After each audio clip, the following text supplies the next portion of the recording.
Bonjour à tous et bienvenue à notre troisième revue trimestrielle de l'année 2024. Nous espérons que vous avez passé un été fort agréable. Maintenant, au cours du troisième trimestre, de nouveaux sommets pour la bourse américaine, soit dominés par les 7 magnifiques, soit Meta, Microsoft, Apple, Nvidia, Google, Amazon et Tesla, ont enfin été brisés, laissant d'autres secteurs du marché américain et des actions de certains pays étrangers à prendre la tête de la performance. Ceci étant dit, la bourse canadienne a donné la meilleure performance ce trimestre-ci. La Banque du Canada et la Réserve fédérale ont tous deux baissé les taux d'intérêt à court terme après avoir constaté que l'inflation se rapprochait de leur objectif. Le taux d'intérêt à plus long terme a été également diminué régulièrement pendant l'été, reflétant l'atténuation des attentes inflationnistes. La baisse du taux d'intérêt associé à une économie stable ont généralement, et dans ce cas, soutenu à la fois les actions que les obligations, conduisant à de solides rendements ce trimestre. Historiquement, le marché a bien performé à l'approche et à la suite des élections présidentielles américaines et cette année semble suivre cette tendance. Maintenant que l'inflation semble contrôlée, l'attention des banques centrales semble désormais se porter sur la protection du marché du travail et le soutien des économies en général. La baisse des taux d'intérêt a été une bonne nouvelle pour les propriétaires car la diminution des taux a offert un soulagement apprécié à ceux qui souhaitaient renouveler leur hypothèque.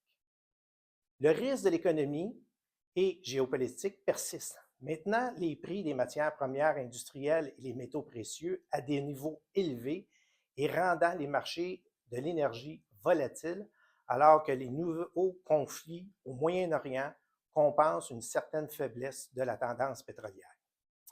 En nous, nous avons saisi l'occasion d'améliorer la qualité et la diversité de vos placements en actions canadiennes.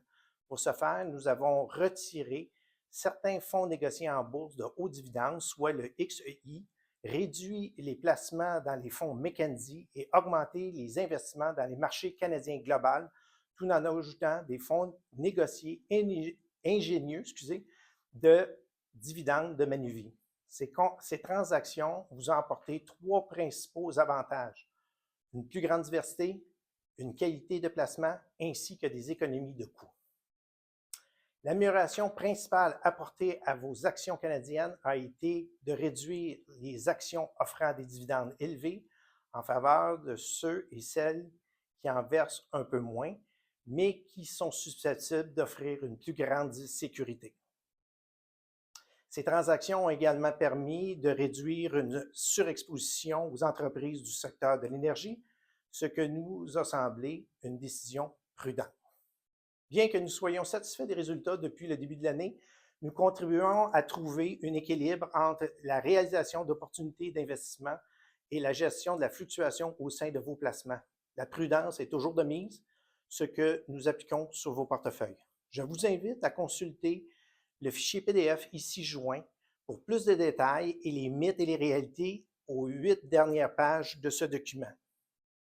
Si vous avez des questions, mes collègues Daniel Brassard, Michel Levasseur et moi-même, nous serons toujours disponibles et avec un grand plaisir d'y répondre. Merci en vous souhaitant un bel automne. Au plaisir de se retrouver prochain trimestre.